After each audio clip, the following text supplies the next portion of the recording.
G'day guys and girls, it's Nathan from Adventra Adventures, and well, it's been a little while since we've done a bit of an update for you, so here's your update. Yes, you can see the car is finally registered. It took, oh boy, that's a freaking story and a half, but nevertheless, passed rego, and I have been driving it for a little bit, mainly only to work and back. Have taken it a little bit off-road, nothing really film-worthy at the moment, because really the closest trails to me, the closest tracks to me are all shut at the moment due to the wet weather that we've been having here in Sydney.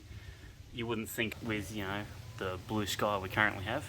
But yes, it's been rather wet and the tracks are rather messed up and destroyed. So anyway, one of the things that was noted during the blue slip inspection for the car at Hunter Holden, did go back to my old work to go get registered.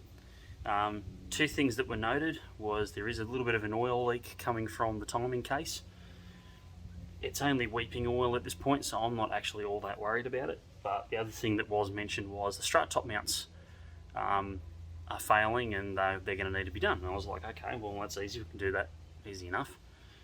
And got around to doing it yesterday. Today's Sunday the something or other. I'm sure the date will now flash up on the screen because I'm an idiot, I can't remember the date. Went to do the strut top mounts yesterday and pulled the shocks out. You can probably already see, keen-eyed amongst you, we'll be looking at this shock right now and wondering why it looks the way it does. And I'm going to take you on a quick little tour of exactly what the hell is wrong with the car and how we're actually going to fix it as well, which is going to be a good thing. So give me a second. Alright, so this here is most of the front shock. There's little bits extras over there, but the most of this is the front shock. Now, that's your dust cover there. You can see the actual shock shaft in there. Hopefully the weight on that, the weight of the shock will hopefully, yeah. Now, I am very gently pulling this shaft. I should not be able to pull this shaft actually. We'll do it with two hands. Actually, we'll do this the easy way. A foot.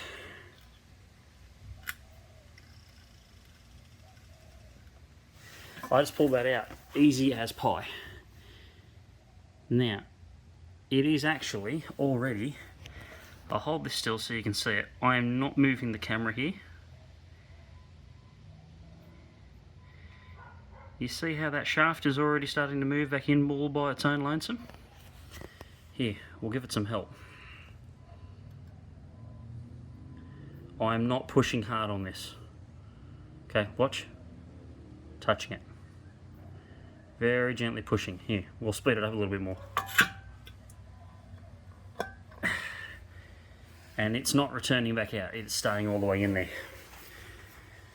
So these are the factory original Holden shock absorbers. As you can see there, you can see GM, part number 92199788. Original Munro shock absorbers. This one is the driver's side. It is completely and utterly shagged. That's the spring. The spring's perfectly fine, nothing wrong with it. This is the strut top mount that I pulled out of that strut yesterday. Now, there is the very early signs of failure. You can just start to see that crack running around the inside lip there, but the whole mount is just completely compacted. It still spins, like the bearing in it is still good. It's still spinning just fine. I can show you up on here as well. Bearing still spins, but the rest of that mount, that's cactus. So I've currently got a strap holding up the wheel and the hub and everything, or the hub and everything on that side. That side I've left the shock in. I actually had it partially pulled out, but I've rebolted it back in there for the time being. And the car is just going to have to sit here, pardon my messy garage. We're not exactly professionals here. So yeah, the car is going to have to sit here for a little bit before we can get it fixed. But this is where the bonus of being in the group that I am in, or the Adventra group, comes in handy. You see, we're actually going to be putting lifted springs and basically brand new Munro shocks back into this car, courtesy of Warren, the group member who actually breaks these down for a living.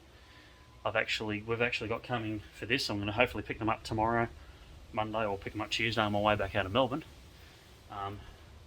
Front shocks, front lifted springs, new sway bar links, rotors, pads, rear springs, rear lifted springs.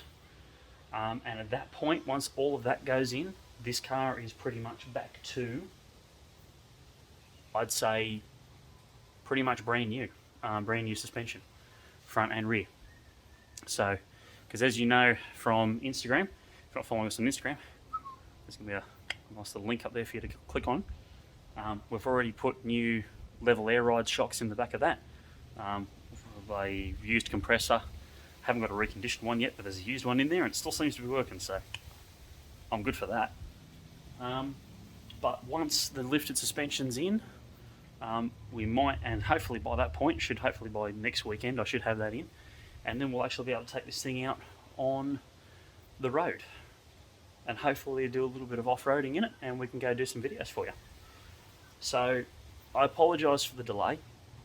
I apologise very much. I apologise for the haphazard filming of this too, not being the professional sort that the last two videos have been. But really nothing else has changed on the car. Everything that's in it is still in it. Everything that's factory is still factory. We did pick up a set of factory crossbars. They're currently sitting in the corner because they need to be cleaned up and I need new locks for them. But we've got factory crossbars now. So the factory accessory list on this car is now steadily growing. And the more I can do with factory stuff for you, then the better content we can make. So, short update today. I apologise, it's not what I really want it to be, but work is progressing. And hopefully once the new lifted springs and the new shocks and everything are in, we can actually get out onto the road and actually go and make some content for you guys. So, stick around, don't go anywhere. Like, subscribe, leave a comment, please do all that sort of stuff. The YouTube algorithm loves it, and I will see you guys next time.